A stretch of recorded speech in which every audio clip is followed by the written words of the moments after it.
Hey guys, it's Pat from Pat's Brewery and we're doing another brew day. So this brew day is a bit of a rush job, kind of squeezing it in, because I know some of you may be thinking, Pat, you've just brewed enough to fill 6 kegs, you must have a full keezer even after you have a load of people round to drink your beer.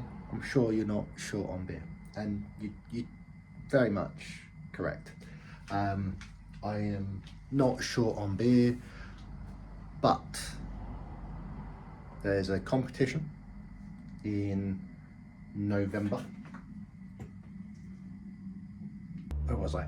Yeah, so there's a competition in November being run by the Anglian Craft Brewers, and I thought, that's November, got loads of time, we're mid-September.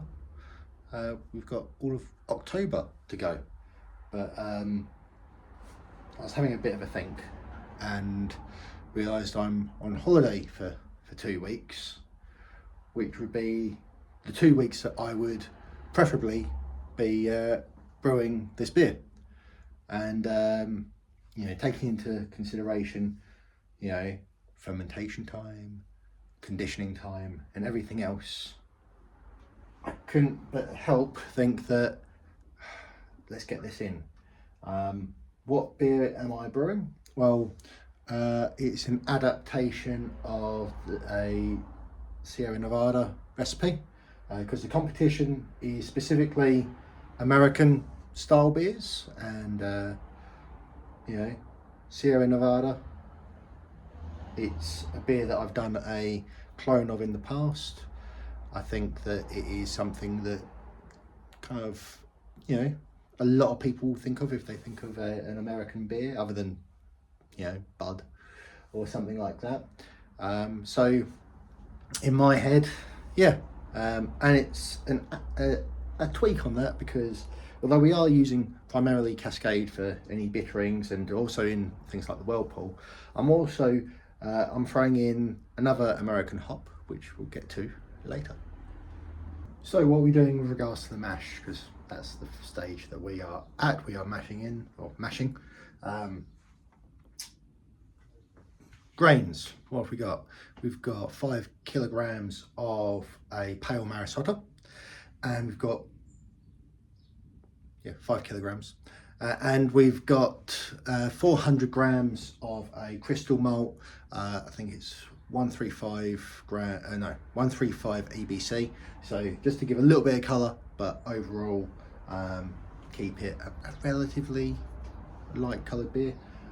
So nice and simple with regards to that. I was tempted to throw in some Melanoidin or some Carapils, because I did find a bag of that, but I thought no, keep it all simple. Just mashed in, got a fair bit of time to wait. Let's just give you a little look in the mash tun. There we go. And so nothing overly fancy. You've seen it all before. Let's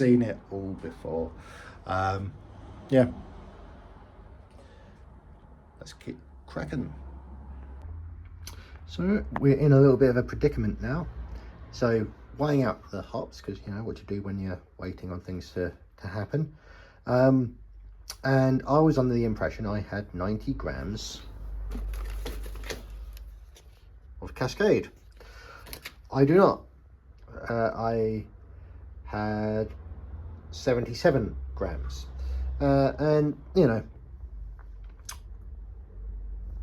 goes to show that, well, I knew that my previous scales, which were just an old set of kitchen scales, weren't exactly accurate, and that's what I used when I last measured out how much Cascade I had left. I didn't pour it all out. I kind of worked out roughly how much the packaging weighed and then took that off. But yeah, so the schedule was going to be 40 in the Whirlpool, 40 at about 20 minutes, and then 10 grams for the full hour boil. I've got 40, I've got 37, I've got 0. So what am I going to do?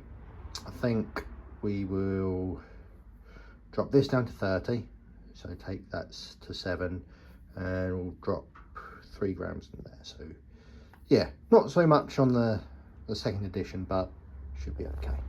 But so I will say is that the new scales that my lovely wife got me for my birthday, electronic kitchen scales from Kegland. The reason why we got them, or I picked them, is because if I just asked for a regular set of scales, she'd be like, why on earth am I buying you a set of scales? But I said, they're brewing scales. She's like, okay, that's okay to be a birthday present then. They also do quite a high weight limit. I think it goes up to 10 kilos. Yeah, 10 kilos. It does say that, it's accurate to the gram, but anything under 5 grams won't be accurate.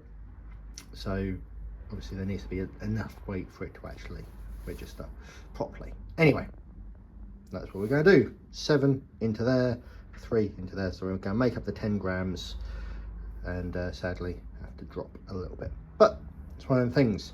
But what is the hop I was going to also throw in?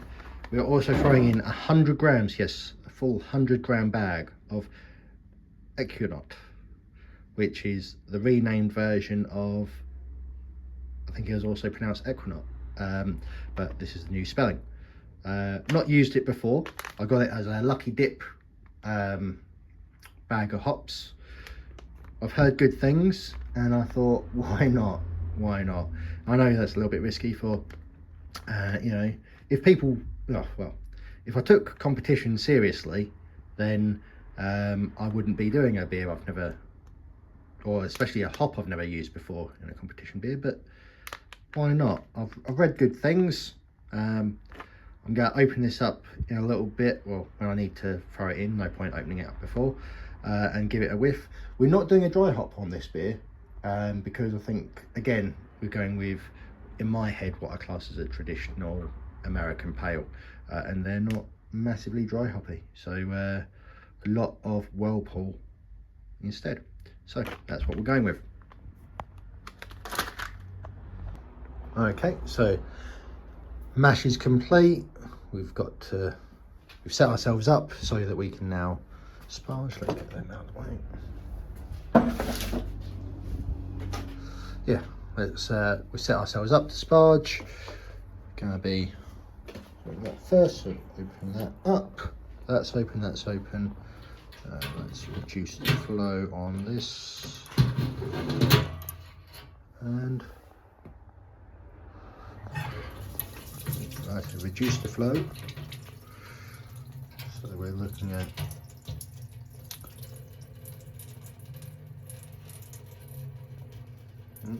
try and focus. Yeah, I'd say that's about right. For now, we can slow it down in a little bit. So, with regards to this side, we're going to let the water drop, or the wort drop, until we can just about see the grain. Then we're going to be sparging. We only need to sparge with about 9 litres of water, because we've got about 25 in here already. So that's the plan. We are boiling.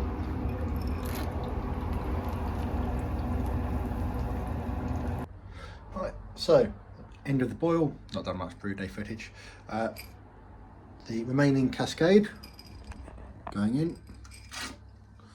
And also the bit that I wanted to record is my first experience of smelling Equinox.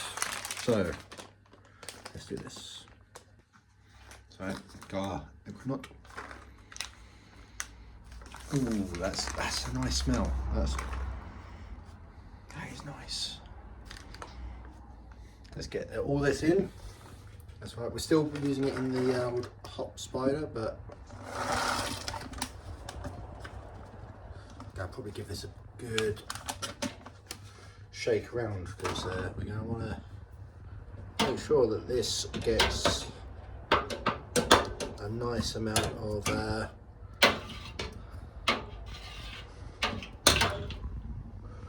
engagement with the wort. Nice. And we are abruptly cut to a number of weeks later, ready to try the final beer.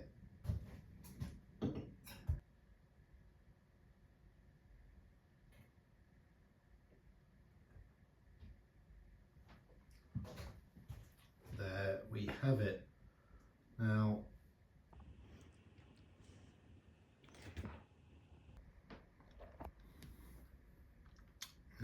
from the camera it's not as clear as it is in person. I'm hoping that we'll get a little bit more clarity with a bit more time. As far as colour, I feel like I can't really call it a pale. Maybe an amber. With regards to the head, yeah, not too much. Had to force it a little bit in the pour.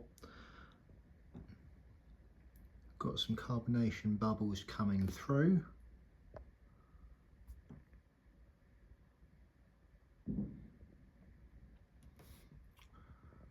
But in all things, it's in the tasting. So just as a reminder, what hops do we have in this? Because it will be the hops that will be driving the flavour. The hops were Cascade, which we used for bittering, a 10-minute addition and a Whirlpool. And then the big Whirlpool addition was the Equinox, 100 grams.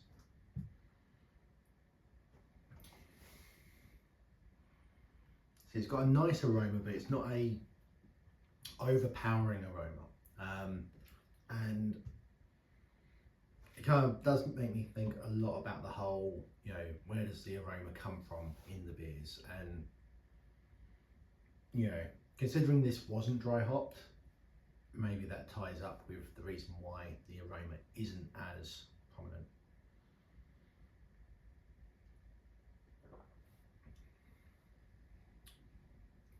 I'm liking the flavour though. The flavour's nice. It's got a little bit of pine, which I think might be from the Cascade. Well, would be from the Cascade if that is what I'm picking up.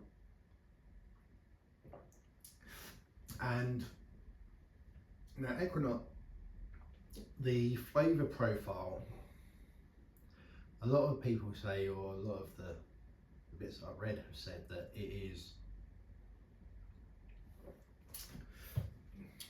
like lemon zest, orange peel, that sort of thing.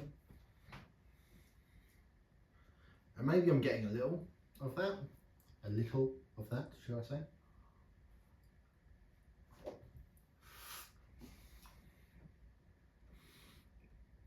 Maybe there is a little bit of pithy bite.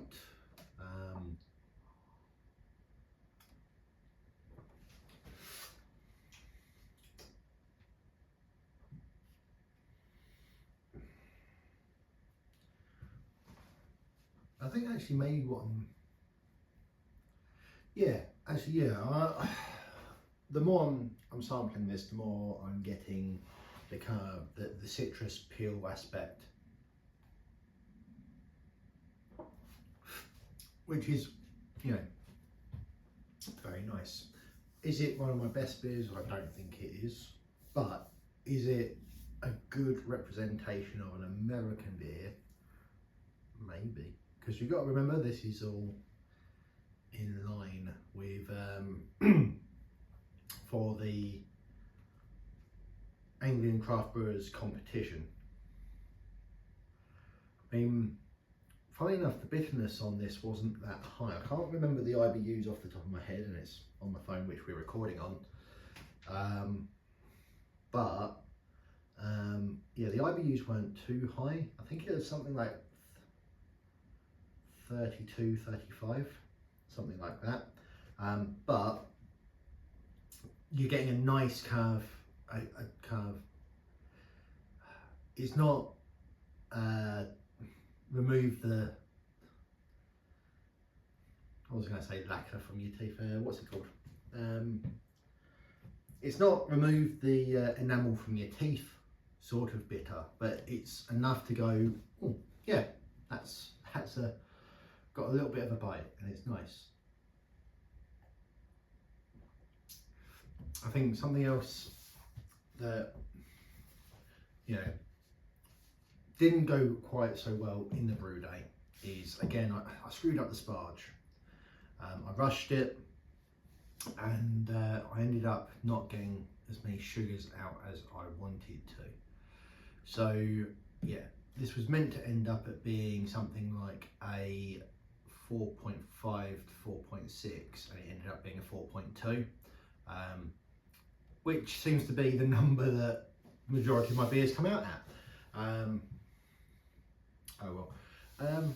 But that being said, maybe the fact that the alcohol is a little bit less is kind of giving that old BOGO ratio, the old bitterness to alcohol ratio, maybe it's making it a little bit better.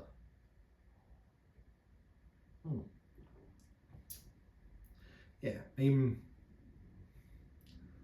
I'm gonna, when sending this in, maybe mark it as a amber ale, especially if we get a little bit of clarity before it goes in. You know, if that clears out, then that would be quite nice. I think it lines up. I mean, there's a small caramel aspect to it. I mean, I did use too dark caramel malt with regards to the colouring, but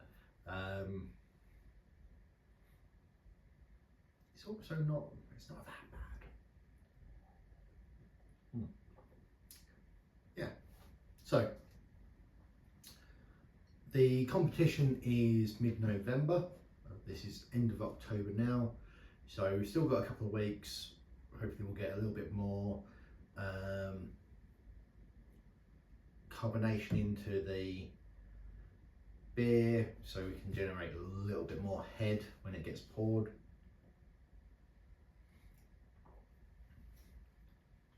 A little bit more clarity by the time we send it. I will be sending them.